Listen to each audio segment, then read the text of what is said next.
Movie start होती है और हम एक औरत को देखते हैं जिसे बड़ी बेरहमी से बांधा गया है। उसे देख के पता चलता है कि उसे काफ़ी समय से यहाँ गुफाओं में कैद करके रखा गया है। असल में एक म्यूटेंट ने उसे यहाँ कैद करके रखा हुआ है क्योंकि वो उससे अपना म्यूटेंट बच्चा चाहता था। इसी दौरान वो एक म्यूटेंट बच्चे को जन्म देती है पर वो मरा हुआ होता है, इसीलिए वो बेरहम म्यूटेंट उस औरत को मार डालता है।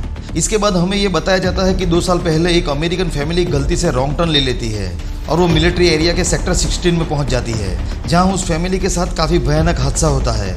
उनके आधे से ज़्यादा फैमिली मेंबर मारे गए थे और इस घटना के बाद अब यहाँ आर्मी ने सर्च और डिस्ट्रॉय मिशन कंडक्ट किए। ये सारी घटनाएं पार्ट 1 में हुई थी। अब कहानी प्रेजेंट में आती है, जहां कुछ साइंटिस्ट सेक्टर 16 के डिजर्ट एरिया में कुछ रिसर्च कर रहे होते हैं। वहां पर एक सोल्जर की टीम भी होती है जो सभी साइंटिस्ट को सिक्योर कर रही होती है। अब यहां पर एक साइंटिस्ट दूसरे साइंटिस्ट को कांटेक्ट करने की कोशिश करता है, लेकिन एक साइंटिस्ट जिसका नाम हान होता है वो मिलिट्री एरिया में माइंस के अंदर होता है, इसीलिए नेटवर्क वीक होने की वजह से वो कोई भी जवाब नहीं दे पाता है। फिर वो साइंटिस्ट सर्च मिशन के मेन साइंटिस्ट से कांटेक्ट करता है। तभी हम देखते हैं कि साइंटिस्ट हान को किसी मीटर ने बड़ी बेरहमी से मार डाला है और उसकी बॉडी के 2 टुकड़े कर दिए हैं। अब किसी से भी कांटेक्ट न होने की वजह से वो साइंटिस्ट वहाँ से जाने लगता है। तभी अचानक उसे वहाँ एक म्यूटेंट मिलता है जो एक स्नेक खा रहा था। वो साइंटिस्ट उसे देखकर काफ़ी डर जाता है पर वो म्यूटेंट उसे कोई भी नुकसान नहीं पहुँचाता, बल्कि वो उसे यहाँ से जाने के लिए कहता है। तभी एक दूसरा म्यूटेंट पीछे से आ जाता है और उस साइंटिस्ट के सर पर कुल्हाड़ी से वार कर देता है, जिससे उस साइंटिस्ट की वहीं पर मौत हो जाती है। इस साइंटिस्ट की चिल्लाने की आवाज़ कर्नल सुन लेता है। वो जब चेक करने जाता है तभी वो म्यूटेंट कर्नल के पीछे से उसकी बॉडी में एक रॉड घुसा देता है। फिर उसी रॉड से कर्नल को उठाकर पहाड़ों से नीचे फेंक देता है। अब सीन शिफ्ट होता है और हम कुछ मिलिट्री सोल्जर्स को देखते हैं जो अपनी ट्रेनिंग कर रहे हैं। ट्रेनिंग खत्म हो जाने के बाद वो अपने बेस कैंप में जाने के लिए निकल जाते हैं। उन्हें सेक्टर 16 में कुछ सोल्जर को सामान सप्लाई करना था, इसीलिए वो पहले बीच रास्ते में सेक्टर 16 में रुकते हैं। वो जब कैंप के पास पहुंचते हैं तो उन्हें यहाँ पर कोई भी दिखाई नहीं देता, पूरा बेस कैंप खाली होता है। तभी वहाँ पर फ़ोन कॉल आता है, लेकिन नेटवर्क इश्यू की वजह से कॉल कनेक्ट नहीं हो पाती है। तभी उन्हें पहाड़ों से एक लाइट रिफ्लेक्ट होती हुई नजर आती है। उन्हें लगता है कि कोई लाइट की मदद से हमें हेल्प के लिए बुला रहा है, इसीलिए वो सभी सोल्जर्स वहाँ जाने का फैसला करते हैं।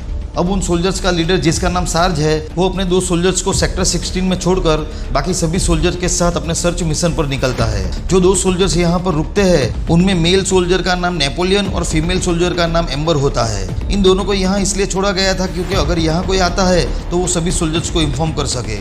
इधर सभी सोल्जर्स आगे बढ़ रहे होते हैं, तभी एक सोल्जर एक गड्ढे में गिर जाता है जिससे उसका पैर बुरी तरह से जख्मी हो जाता है और अब वो ठीक से चल नहीं पा रहा था, इसीलिए सार्ज उसे वापस कैंप पर भेजता है। इस तरफ नेपोलियन वॉशरूम जाता है और अचानक से टॉयलेट में हाथ देकर बहुत डर जाता है और चिल्लाते हुए बाहर आ जाता है।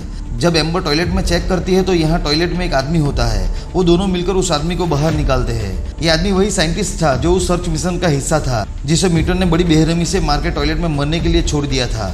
वो दोनों सोल्जर्स उसकी बॉडी को साफ करते हैं। वो देखते हैं कि उसकी बॉडी पर बहुत सारे कट्स लगे हुए हैं और उसकी हालत बहुत ही नाजुक हो चुकी है। वो बस यही कह पाता है कि वो यहीं पर है और यही कहते वो फौरन मर जाता है। ये देख दोनों सोल्जर बहुत डर जाते हैं। तभी कोई उनकी गाड़ी को आग लगा देता है। वो अपने हथियार लेने जाते हैं, लेकिन किसी ने उनके हथियार भी चुरा लिए होते हैं। इसीलिए नेपोलियन फौरन सार्ज को कांटेक्ट करने की कोशिश करता है, लेकिन एम्बर उससे कहती है कि हमें यहाँ से निकलना चाहिए। उस आदमी ने भी मरते वक्त कहा था कि वो यहीं पर है, पर नेपोलियन सार्ज से कांटेक्ट किए बिना यहाँ से नहीं जाना चाहता, इसीलिए एम्बर अकेले ही यहाँ से चली जाती है। थोड़ी दूर आगे जाते ही एक म्यूटेंट उस पर हमला कर देता है। ये देख नेपोलियन उसे बचाने के लिए उसकी ओर भागता है। ये म्यूटेंट एम्बर को मारने ही वाला होता है कि तभी सोल्जर मिकी, जिसका पैर जख्मी हो गया था, उस म्यूटेंट पर गोली चला देता है, जिससे वो म्यूटेंट एक गड्ढे में चला जाता है। फिर मिकी एम्बर की तरफ आने लगता है। तभी वो म्यूटेंट वहीं पास के दूसरे होल से निकलकर मिकी को होल के अंदर खींचने लगता है। फिर नेपोलियन और एम्बर मिलकर मिकी को बचाने की कोशिश करते हैं, पर वो म्यूटेंट मिकी को अंदर खींच ले जाता है। इस तरफ पहाड़ों पर साज और उसकी पूरी टीम सर्च कर रहे होते हैं। तभी उन्हें वहां पर एक डेड बॉडी मिलती है। वो उस सर्च मिशन का साइंटिस्ट था जिसे म्यूटेंट ने बड़ी बेरहमी से मार डाला है। ये देखकर सभी सोल्जर्स अलर्ट हो जाते हैं और साथ सभी को शूट करने का ऑर्डर भी दे देता है। उसी वक्त अचानक एक म्यूटेंट उन पर पीछे से हमला कर देता है। सारे सोल्जर्स उस म्यूटेंट्स पर फायरिंग करने लगते हैं। फायरिंग करते वक्त गलती से साज अचानक से बीच में आ जाता है और गोली उसे लग जाती है। ये देख सभी सोल्जर्स टेंशन में आ जाते हैं। वो सभी साज को बचाने की बहुत कोशिश करते हैं, पर खून बह जाने की वजह से उसकी वहीं पर मौत हो जाती है। उसी वक्त नेपोलियन और एम्बर भी वहां पहुंच जाते हैं। अब उन सबको पता चल जाता है कि वो सभी बहुत बड़ी मुसीबत में फंस चुके हैं, क्योंकि अब उनका लीडर भी मारा जा चुका है। वो सभी सार्ज की डेड बॉडी को वापस कैंप में ले जाने का फैसला करते हैं। ये करने के लिए उन्हें सार्ज की डेड बॉडी के साथ एक सोल्जर को रस्सी की मदद से नीचे उतारना था और ये काम करने के लिए वो सोल्जर तैयार हो जाता है जिसकी गोली से सार्ज मरा था। फिर वो सोल्जर सार्ज की डेड बॉडी को लेकर बड़े ध्यान से नीचे उतर रहा होता है और बाकी सोल्जर्स ने रस्सी को कस के पकड़ा हुआ था और तभी अचानक वो रस्सी टूट जाती है और सार्ज के साथ उस सोल्जर्स की भी मौत हो जाती है। फिर रस्सी को ध्यान से देखने पर उन्हें पता चलता है कि रस्सी टूटी नहीं है बल्कि काटी गई है। अब उन्हें पता चल जाता है कि कोई उन्हें एक एक करके मार रहा है।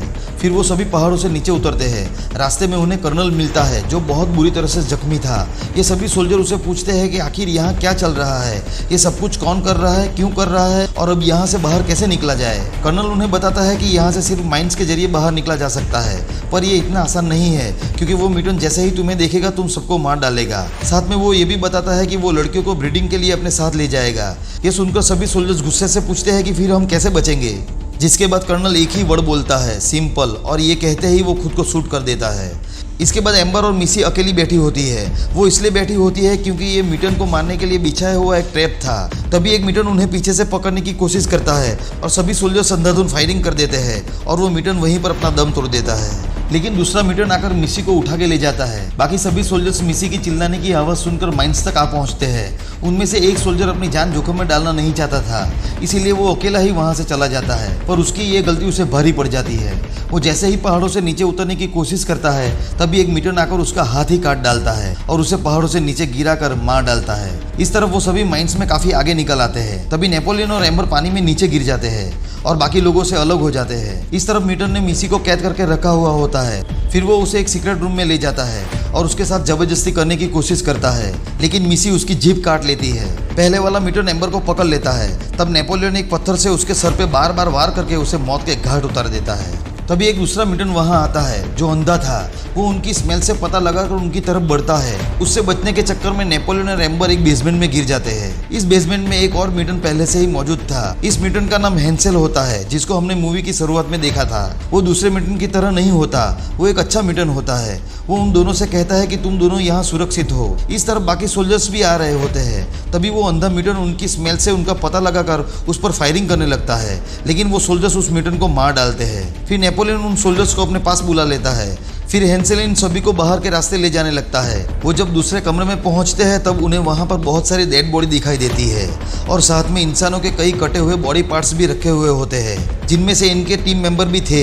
फिर इनमें से एक सोल्जर पहले से ही काफी जख्मी था, जिसकी वजह से उसकी मौत हो जाती है। इसके बाद ये लोग बाहर निकल रहे होते हैं, पर एम्बर मिसी को भी साथ में लेने को कहती है, लेकिन एक सोल्जर ऐसा करने से इनकार कर देता है। फिर नेपोलियन और एम्बर मिसी को बचाने के लिए जाते हैं। उस मतलबी सोल्जर को वहां पर डायनामाइट्स मिलते हैं। वो डायनामाइट्स के बॉक्स को उठा के जाने लगता है, लेकिन ये म्यूटेंट्स का बिछाया हुआ एक ट्रैप था। वो सोल्जर जैसे ही आगे बढ़ता है एक वायर खींचती है, जिससे एक बटन ऑन हो जाता है और वहां पर बहुत ही बड़ा ब्लास्ट होता है और उस सोल्जर के चिथड़े उड़ जाते हैं।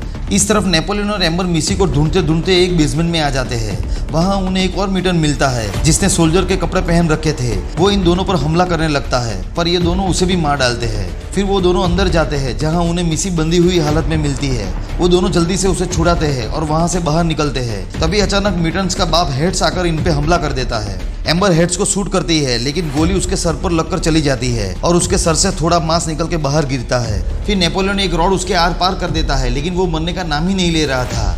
तभी मिसी हथौड़े से उस पर काफी बार वार करती है। लास्ट में नेपोलियन अपनी गन उसके मुंह में घुसा देता है, तब जाके कहीं वो मरता है। इसके बाद वो तीनों यहाँ से बाहर निकल जाते हैं, लेकिन अभी भी वो किसी की नज़र में है। मूवी का यहाँ अंत होता है। दोस्तों, अगर आपको ये वीडियो पसंद आया हो तो वीडियो को लाइक और चैनल को सब्सक्राइब जरूर कर देना। मैं मिलूंगा नई कहानी के साथ, तब तक के लिए take care, goodbye and thank you.